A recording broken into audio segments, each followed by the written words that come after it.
नमस्कार। मेरे साथ एक शख्स है जिन्हें दुनिया भगवान लाल सर कहता है। लेकिन कॉमर्स के दुनिया में जो बच्चे हैं उनके लिए सच में भगवान जैसे ही हैं। तो भगवान लाल सर का हम अपने चैनल पे बहुत स्वागत करते हैं। आपको बहुत बधाई देते हैं कि आपने दुनिया में सर बड़ी धन्यवाद। रोशनी फैलाया है, इस दुनिया को रोशन किया है। तो हम अपने दर्शकों को भगवान लाल सर का थोड़ा परिचय देना चाहते हैं कि भगवान लाल सर वह शख्स है जो चंपारण की छोटे से गांव भिलवा से निकलकर दिल्ली पहुंचते हैं और दिल्ली में आज उनका 500 करोड़ का कंपनी है। बिहार सरकार 2013 में भगवान लाल सर को बिहार के सबसे बड़े 100 उद्यमियों में शामिल करते हुए इन्हें 2013 में बिहार के मुख्यमंत्री नीतीश कुमार ने इन्हें सम्मानित किया था। ये वही भगवान लाल सर हैं जो अपने मोतिहारी एमएस कॉलेज से इंटरमीडिएट पास करने के बाद दिल्ली एक क्रिकेटर बनने का सपना लेके जाते हैं। और जब एक सप्ताह तक ये प्रैक्टिस करते हैं, कोचिंग करते हैं, तो इन्हें लगता है कि क्रिकेट की दुनिया में ये टॉप 5 में अपना जगह नहीं बना सकते हैं। तो इन्होंने अपना किट किसी और बच्चे को देते हैं और कहते हैं कि हम उसी सेक्टर में जाएंगे जिसमें मैं दुनिया में या हिंदुस्तान में टॉप 5 में अपना जगह बना सकूं। और इन्होंने सीए का तैयारी शुरू किया और उसमें 41 रैंक आया। भगवान लाल सर, ये वो भगवान लाल सर हैं जो सीएस की तैयारी करते हैं और पूरे इंडिया में नंबर 1 रैंक लाते हैं। सीएमएस में ये नंबर 1 रैंक लाते हैं। यानी कि ये पढ़ने में जो पागलपन जो क्रिकेट में सफल नहीं हो पाए, वह जुनून इन्होंने अपने पढ़ाई में लागू किया और इस हिंदुस्तान में अपने लिए जगह बनाया। भगवान लाल सर यूपीएससी का तैयारी करते हैं और डेंगू के शिकार हो जाने के कारण यह परीक्षा में नहीं शामिल हो पाते हैं। और इंडियन ऑयल में बतौर एक ऑफिसर या बरौनी आते हैं, लेकिन इन्हें लगता है कि इस नौकरी से जिंदगी तो जा सकती है लेकिन दुनिया नहीं जान सकती है। तो इन्होंने अपने पिता से बिना पूछे, बिना बताए 1997 में रिजाइन देते हैं और 26,100 रुपया लेके दिल्ली लक्ष्मी नगर जाते हैं। और वहां इन्होंने टॉपर्स क्लासेस नाम से कोचिंग शुरू किया। और लक्ष्मी नगर जो 1997 के दौर में एक वीरान था, उस लक्ष्मी नगर को शिक्षा का हब बनाने में भगवान लाल सर का बड़ा योगदान है। भगवान लाल सर, पूरा चंपारण ही नहीं, पूरा बिहार आप पे गर्व करता है। तो ये हमारे आज के मेरे गेस्ट हैं और मैं भगवान लाल सर से आज बात करने आया हूं कि भगवान लाल सर, जब आप पढ़ते थे उस बिहार में, जब आप दिल्ली में जी अपने लिए जमीन आसमान बना लिए थे उस बिहार में और आज के बिहार में क्या फर्क महसूस करते हैं एक बिहारी के नाते? सर ये बताया जाए। जी सर। सर हम लोगों ने 93 तक मैं मोतिहारी में रहा।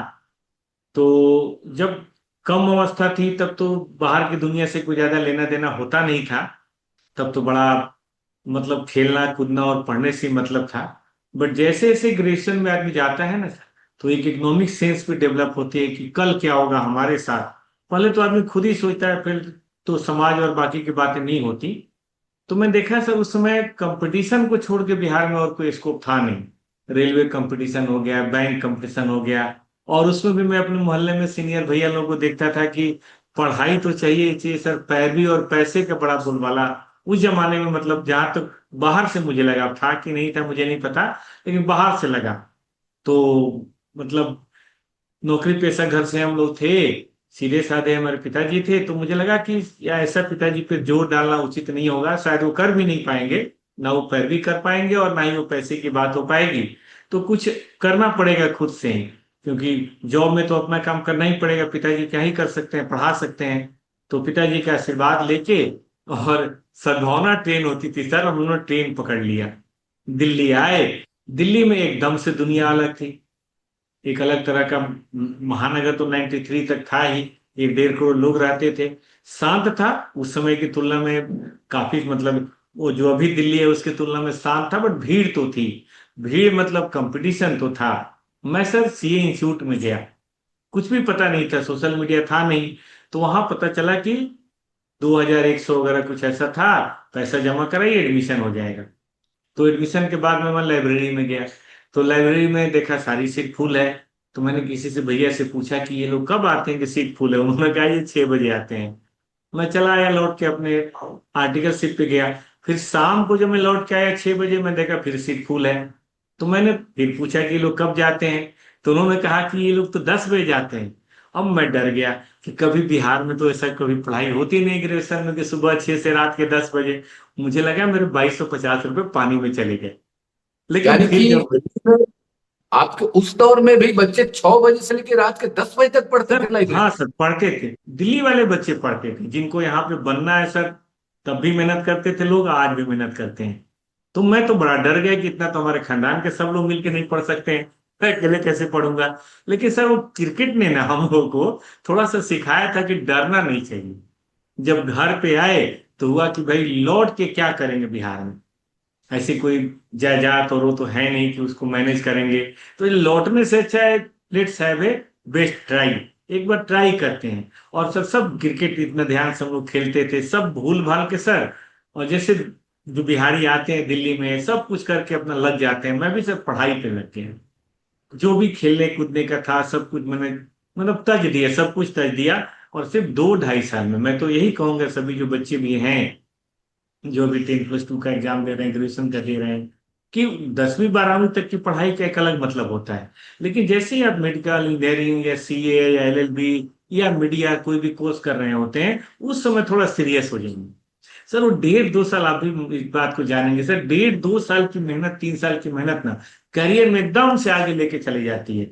आप भी, आपका घर भी, और रिश्ते नाते सबको बेनिफिट हो जाता है। तो दिल्ली में अगर आए तो सपनों की नगरी है ये। मैं तो बड़ा ही चाहता हूँ दिल्ली को, दिल से मानता हूँ, बड़ा आदर करता हूँ, क्योंकि हम लोगों ने जो सोचा था वो सब तो मिला ही, उससे ज्यादा दिल्ली में दिया। लेकिन दिल्ली को अपना बनाने के बाद मिला सर, ऐसे नहीं। रही बात फिर आज का बिहार, सर मैं देखता हूँ वहां तक कुछ कहना चाह रहे थे। ये जानना चाह रहे थे कि दिल्ली तो आप पढ़ने गए, पढ़ाई जी किए, सर। जी सर। नौकरी की, लेकिन जब दिल्ली आप बनने गए तो जी एक बिहारी युवक जिसके पास कुछ नहीं हो, सिर्फ पढ़ाई हो, दिमाग हो, और वो बड़े शहर में अपने लिए जब जगह बनाने जाता है तो उसको कितना स्ट्रगल करना पड़ता है सर। आपका स्ट्रगल कैसा है सर जब वो है आपने? ना, सर मैं जब सीए बना तो होप सिकनेस होती है कि चलो बिहार में चलते हैं। तो बिहार में सर बरौनी रिफाइनरी गया। उस जमाने में सर एकमात्र वही इंडस्ट्रियल एरिया था, बाकी कोई था ही नहीं।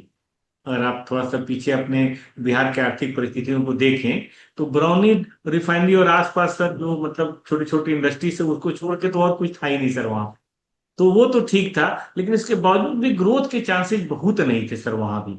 और जो बिहार की हमेशा से वो समस्या रही है, गुटबंदी हो जाए, जातिवादिता हो जाए, या थोड़ी मारामारी की जो प्रॉब्लम रहती है सेंटर से दूर होने के चलते, वहां भी थी। तो मुझे लगा कि ऐसी परिस्थिति में हम जैसे भोले भाले लोगों की जगह है नहीं।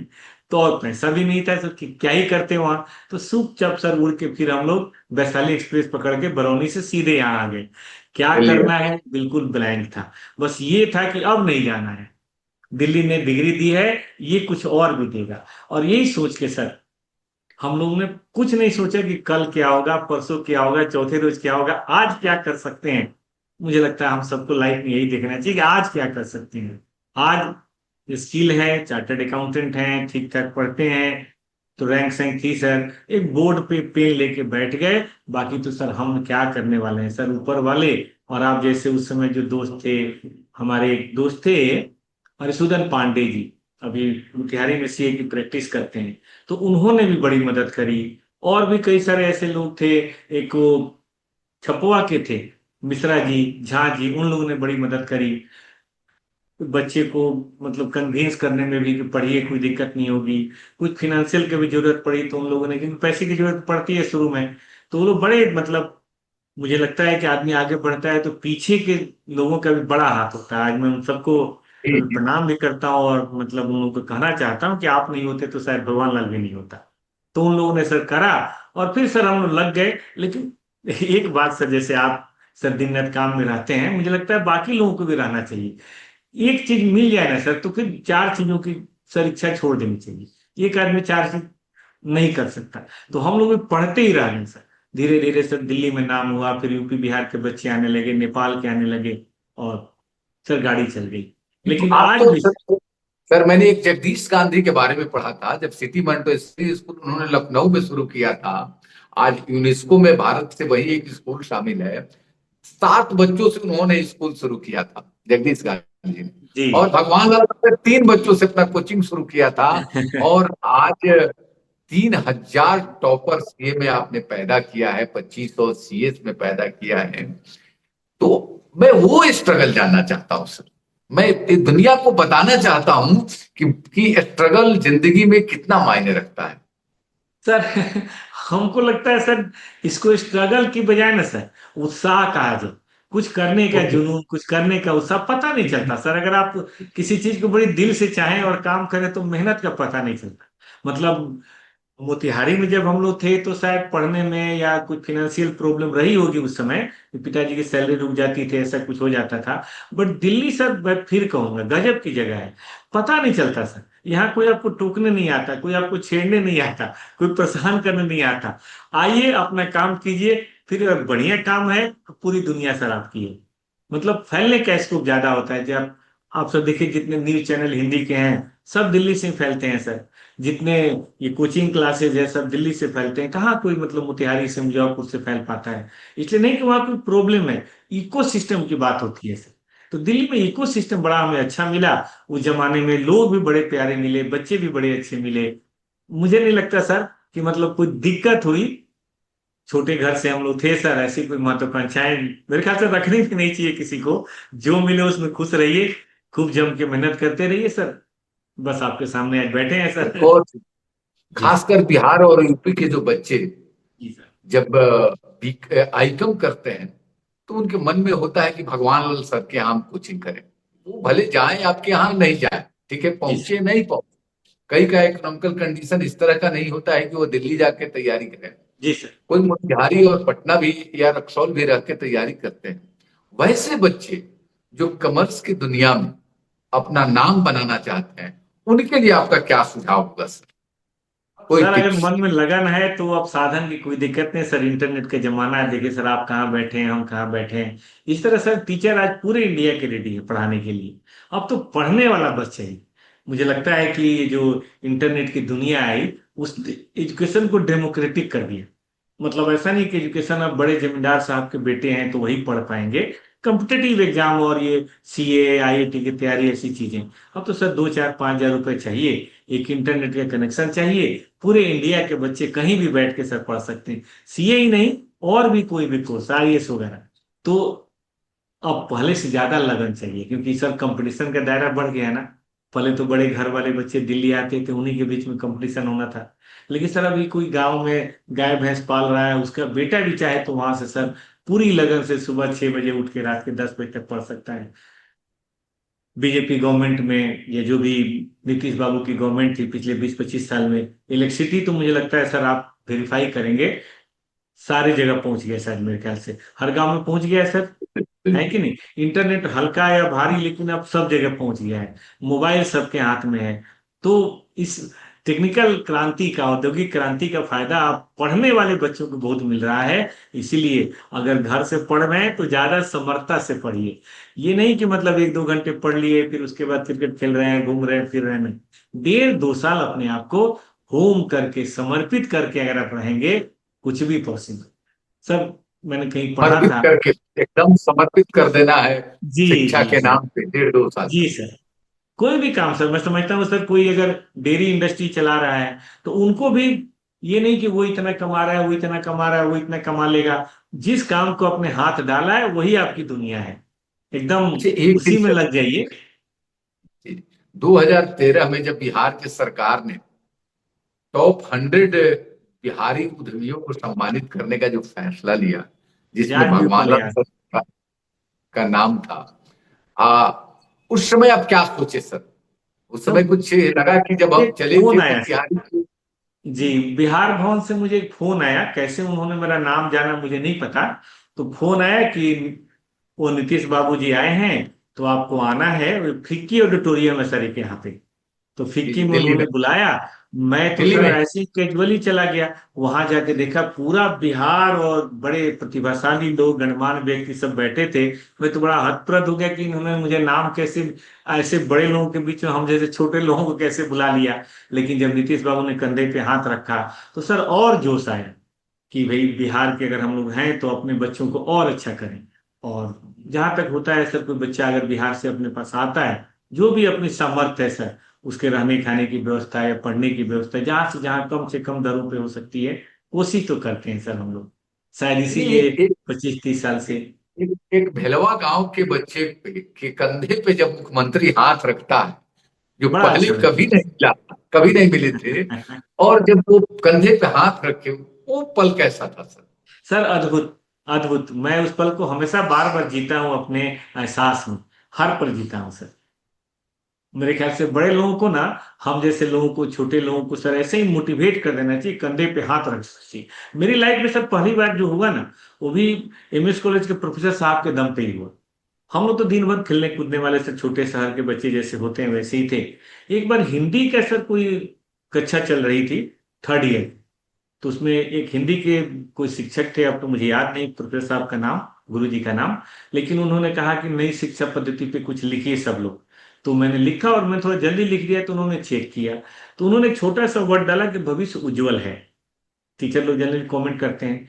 सर आप विश्वास नहीं करेंगे, उसने मेरे सोच के तौर को बदल दिया। पहले मुझे लगता था क्या पता रेलवे क्लर्क होगा कि नहीं होगा मेरे से।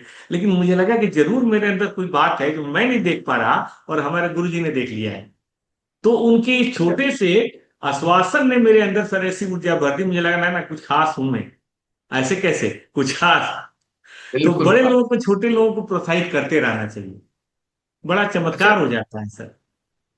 और क्या क्या चीजें जो हैं सर आपकी जिंदगी में, जो आपको इंस्पायर किया, वो मोतिहारी से लेके दिल्ली तक? सर मोतिहारी का जो लाइफ स्टाइल था ना सर, बड़ा अच्छा था। मतलब मेरा मोहल्ला बेलीसराय था, तो उसमें ना जी हम जी। सब लोग एक दूसरे से बड़े प्यार मोहब्बत से रहते थे।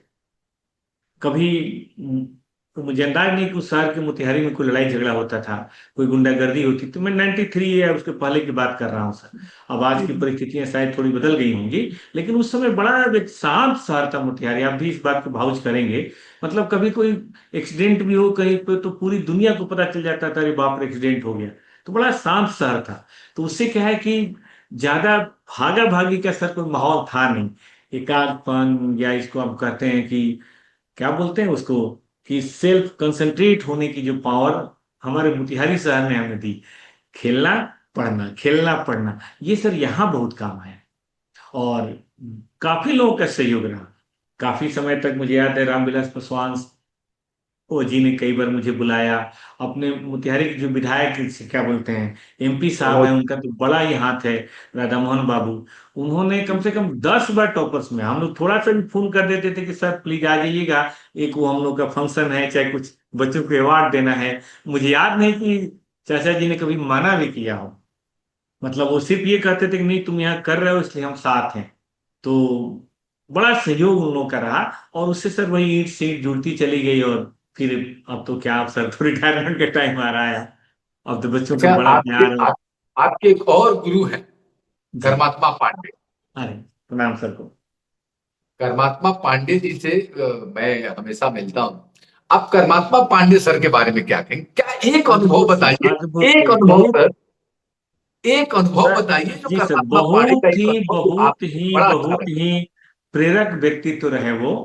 ए for account, book for, B for bookkeeping उन्होंने ही पढ़ाया। उस जमाने में जब मोतिहारी में लोग कॉमर्स के बारे में मतलब कुछ सोचते भी नहीं थे कि इसमें भी कुछ स्कोप हो सकता है। बड़ी पुरानी कहावत है अपने मोतिहारी के, आपको भी मतलब कहीं ना कहीं सुना ही होगा कि बेटी बिगड़ली तब पढ़, वो बननी नार सा, बेटा बिगड़ना तो पढ़लन कॉमर्स। तो जब मैंने कॉमर्स लिया तो मुझे ध्यान है मोहल्ले के 2-4 गार्जियन लोगों ने अपने बच्चों को बोला कि भगवान के साथ मत रहो, ये तुम्हें बिगाड़ देगा।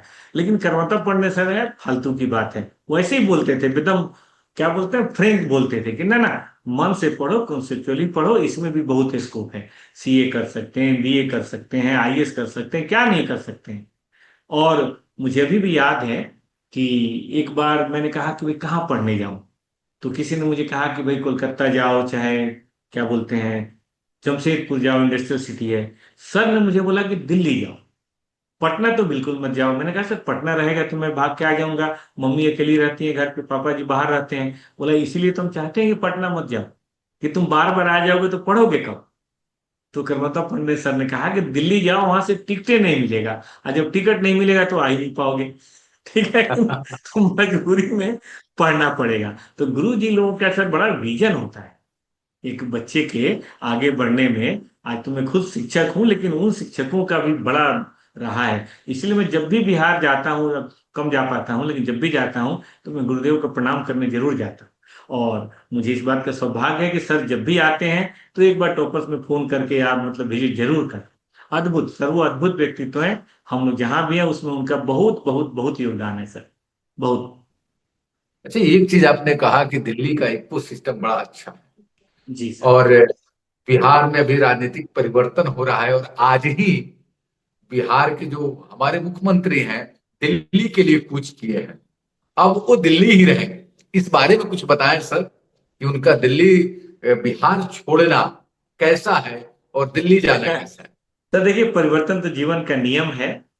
मुझे याद है कि जब 2005 में उन्होंने ज्वाइन किया, उसके पहले जो बिहार की सामाजिक परिस्थितियां थी वो कुछ और थी, कहने की बात नहीं, सबको पता है। बट इनके बनते ही एकदम से सिचुएशन बदल गई। फिर बिहार जाने में लोगों को डर नहीं लगने लगा, क्योंकि वो थोड़ा वैसा बेल्ट है या जो भी रहा, तो नेशनलाइजेशन नहीं हुआ, ये तो थोड़ी कमी रही, जबकि पूरी दुनिया आगे बढ़ी। बट बैकग्राउंड उन्होंने पूरा कर दिया है। अब जो भी लोग बिहार की कमान संभालें, मेरा तो सर यही है कि ठीक है, हम वहाँ प्रोडक्शन ऑफ गुड्स भले नहीं कर सकते हैं, हो सकता है ऐसा ना हो, लेकिन सर एग्रीकल्चर बेस्ड इंडस्ट्री चल सकती है। और सर अपने बिहार के बच्चे सर बेंगलुरु में जाके बेंगलुरु बना दिए, तो सर पटना में भी सॉफ्टवेयर काम हो सकता है। सॉफ्टवेयर के लिए किसी पोर्ट की जरूरत नहीं है, सॉफ्टवेयर के लिए समुद्र की जरूरत नहीं है। तो और टैलेंट की सर आप कमी नहीं है, कहीं कमी नहीं है सर। अपने बच्चे इतने बढ़िया होते हैं बिहार के सर, जिसके पास कुछ नहीं होता ना, अभाव में भी बहुत बड़ी शक्ति होती है। कुछ प्रूव करने की जो बात होती है, मैं तो जो बच्चे हमारे पास आते हैं मैं देखता हूँ उनमें लला। तो वहाँ जो भी लोग हैं, मैं यही कहूंगा थोड़ा टेक्निकल एजुकेशन वहाँ बढ़ाए। सर एक कॉलेज ना 10 20 50 इंजीनियर नहीं बनाता है, एक कॉलेज सर इको सिस्टम बनाता है। क्योंकि जो बच्चे जहाँ रहते हैं सर वही काम करना चाहते हैं। और वो सर जो बच्चे 20 22 साल के निकलते हैं ना, उनको इतना कुछ ज्ञान उनके दिमाग में भरा होता है, इतना जोश भरा होता है। जहां खड़े होंगे बेंगलुरु बना देंगे सर, बेगूसराय को बना देंगे, हाजीपुर को बना देंगे। एक बार 10 15 कॉलेज खोलिए तो सही, वो बच्चे सर अपने आप बना देंगे, आपको कुछ करने की जरूरत नहीं है। आजकल तो नेट है, इंटरनेट है, हो गया काम सर, बाकी दिमाग है। तो टेक्निकल एजुकेशन को बढ़ावा देना चाहिए सर। ये बिहारी बच्चे, मैंने आपने कहा कि बेंगलुरु को बेंगलुरु बना दिया, सर दुनिया बिहारी में बच्चे उसका नहीं। मतलब। और उन बिहारियों को बिहार बनाने के लिए क्या करना चाहिए, बिहार की सर सरकार को कॉलेज, क्या। Sir education college, higher education जरूर खोलिए। छोटे एजुकेशन में आप कर देते हैं, 12वीं के बाद बच्चे भाग के यूपी जा रहे हैं, पुणे जा रहे हैं, बेंगलुरु जा रहे हैं, वहीं रह जा रहे हैं। तो इससे होता क्या है ना कि जहाँ 4 साल में रह जाता है ना, धरती से प्यार हो जाता है, वहां पे जान पहचान है, लौट के नहीं आता। मैं खुद उसका एग्जाम्पल हूँ सर। अगर मैं मोतिहारी से पढ़ा होता तो मैं मजा लेके मैं मोतिहारी के बाहर जाता, वहीं रहता। दिल्ली से पढ़ा तो दिल्ली का रह गया। मत आने दीजिए मुझे दिल्ली, और बच्चों को मत आने दीजिए बाहर सर। टैलेंटेड जो बच्चे हैं उनको सर दीजिए टेक्निकल एजुकेशन, मेडिकल कॉलेजेस करिए। खुद कर सकते हैं करिए, प्राइवेट सेक्टर को बोलिए, लोग खेलने को तैयार है। थोड़े सिचुएशन को आसान कीजिए, कानूनों को आसान कीजिए। आखिर पूना कैसे पूना बन गया, कॉलेज के चलते। मैं जो सर महसूस करता हूँ बेंगलुरु कैसे बेंगलुरु बन गया, सर कॉलेज के चलते। पहले एजुकेशन, फिर सॉफ्टवेयर, फिर इंजीनियरिंग, फिर सिस्टम, बाकी सब कुछ फटाफट सर। मतलब पॉलिसी बननी चाहिए कि बिहार का बच्चा पढ़ने बिहार से बाहर न जाए। कोई एक्सट्रीम केस है तो अलग बात है, वरना ना जाए। वहीं उसको व्यवस्था दीजिए सर। खेत बेच के बच्चे आते हैं नोएडा पढ़ने, जी खेत जी बेच के जी सर। जी जी तो जी क्या जी, जरूरत बिल्कुल पड़ी सही। हुई है। आप पटना में दीजिए ना, आप हाजीपुर में दीजिए, एक कॉरिडोर बना दीजिए। जैसे सर ग्रेटर नोएडा सर बना हुआ है इंडस्ट्रियल एजुकेशनल हब, वहां भी जमीन की कमी नहीं है सर। 200 400 एकड़ का कोई इंडस्ट्रियल हब बनाइए, 200 400 एकड़ का एजुकेशनल हब बनाइए। एक एजुकेशन सर पता नहीं कितना खर्च कर देगा। जो बाहर नहीं निकलेगा सर, वो पढ़ने के बाद भी नहीं निकलेगा। जो एक बार निकल गया सर वो लौट के भी नहीं आएगा। आप बेंगलुरु किसी बच्चे को बोलिए कि पटना में सॉफ्टवेयर खोलो, बोलेगा ठीक है हम यहीं पे जॉबे कर लेंगे। तो अच्छा, मुझे तो एक लगता चीज है है सर, हाँ ये होना सर। चाहिए।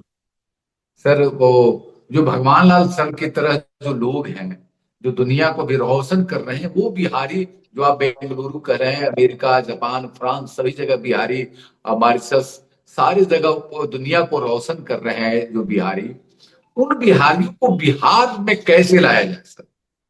और भगवान लाल सर का पटना और मोतिहारी के लिए कुछ प्लान है कि नहीं है? जी सर, होता क्या है ना कि हर आदमी पहले इंडिविजुअल सोचता है। ये मतलब हम फैक्ट की बात बता रहे हैं। और एक एज के बाद, जैसे 40 50 60 साल की एज के बाद आदमी कंफर्ट जोन में चला जाता है, तो फिर उसको बड़ा मुश्किल है सर रिलोकेट करना। 2000 में से दो चार लोग तो मिल जाएंगे, बाकी लोग फिर सोचते हैं कि नहीं हमारा क्या फायदा, मतलब ये एक प्रैक्टिकल बात बता रहा हूं।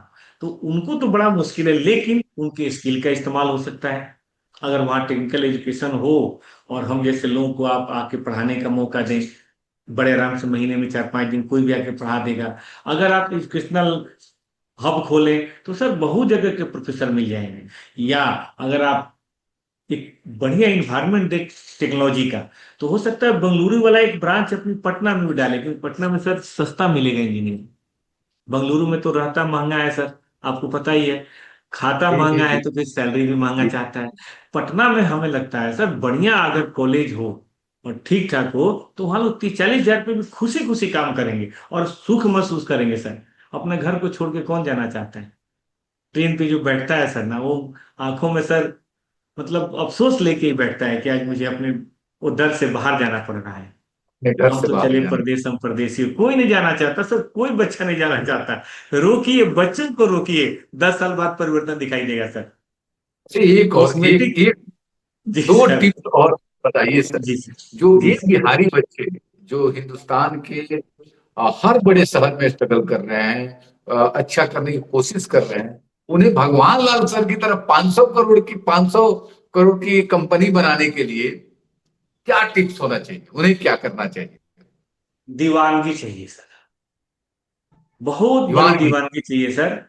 हाँ, चीजों को जिस काम में है सर, कोई भी फील्ड छोटा बड़ा नहीं है। आप देखिए सर, हर फील्ड में कंपनियां हैं बहुत अच्छा कर रही है। कोई अचार बना रहा है वो भी बढ़िया कर रहा है, मतलब एग्री बिजनेस कर रहा है। कोई सॉफ्टवेयर कर वो भी अच्छा कर रहा है। कोई ऑडिटिंग या लॉ फर्म चला रहा है वो भी अच्छा कर रहा है।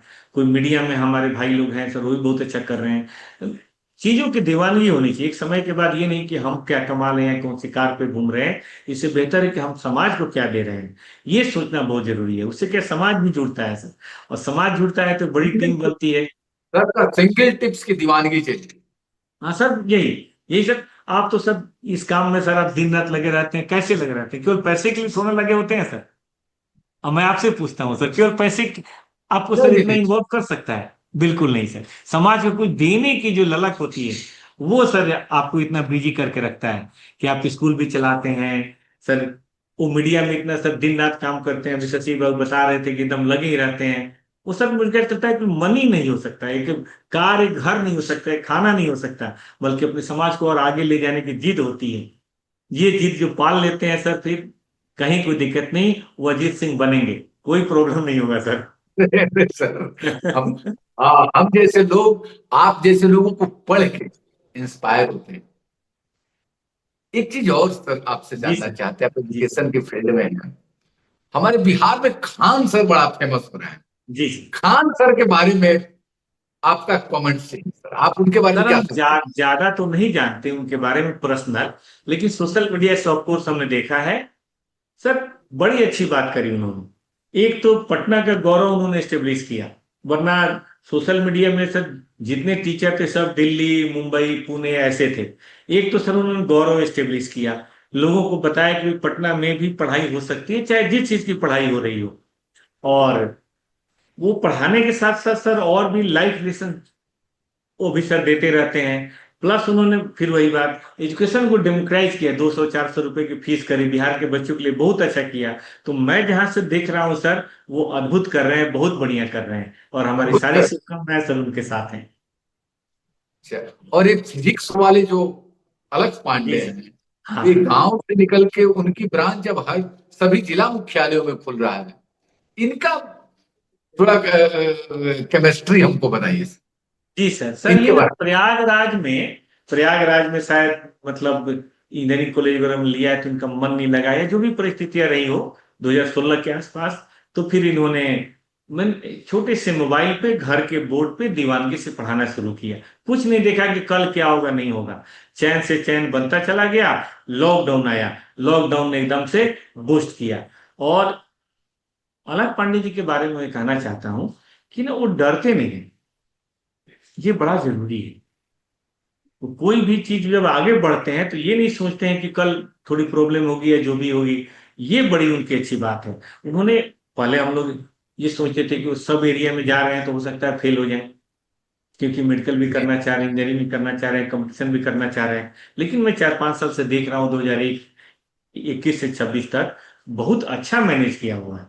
तो इसका मतलब उनका जरूर मोटिवेशन का लेवल भी बहुत हाई होगा। और रिस्क लेने की उनकी जो क्षमता है कि हम कुछ नया करेंगे, ये बड़ा अच्छा है। और उन्होंने ही जिंदगी तो बेसिकली सर ये सब किया।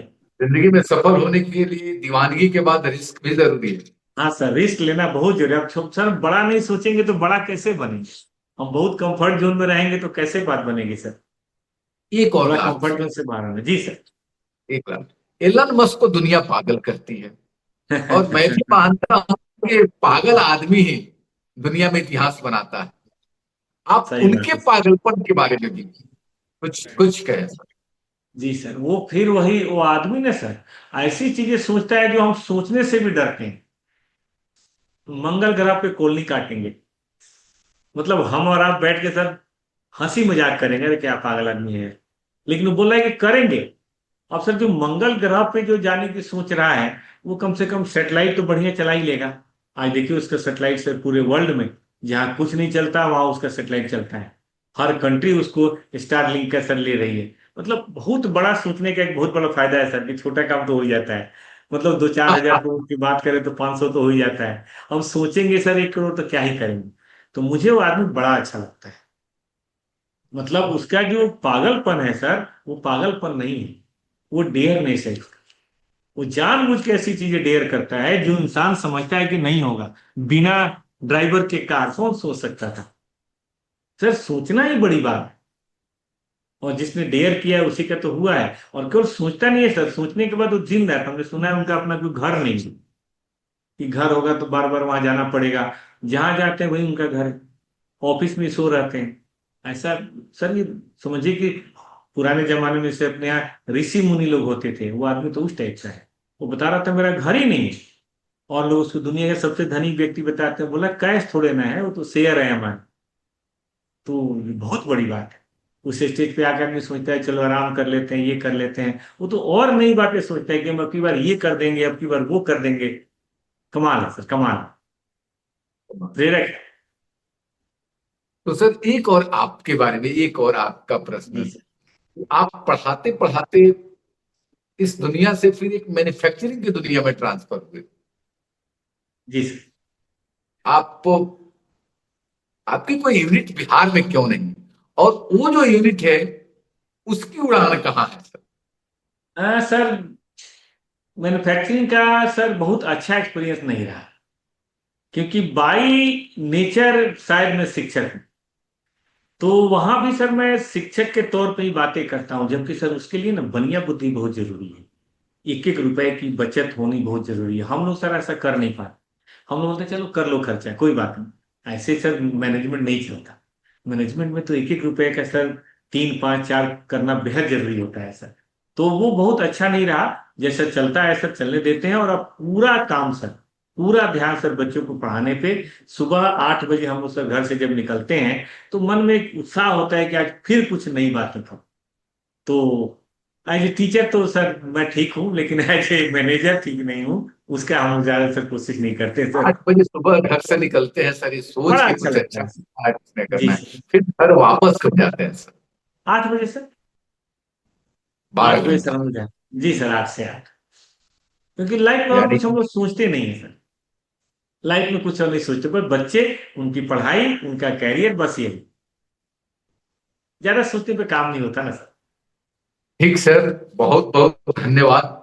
आपसे हमने सीखा और दुनिया को हम चाहेंगे कि वो आपको देखे, आप आपके नजरियों को समझे कि जिंदगी में सफल होने के लिए दीवानगी चाहिए और रिस्क चाहिए।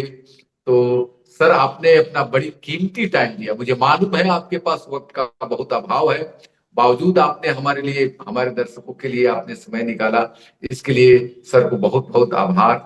थैंक यू दिल से। सर आपको भी बहुत आभार, आपने हमें मंच दिया ताकि हम बच्चों तक पहुंच सके और उनको बता सकें कि कैरियर में कुछ और अच्छा करना चाहते हो तो बच्चों क्या करना चाहिए। और हम उम्मीद करते हैं आपकी बातों से उनको प्रेरणा मिलेगी, हमारी बातों से कुछ सोचेंगे और लाइफ में बहुत अच्छा करने की कोशिश करेंगे। सर एक बार पुनः सर, धन्यवाद।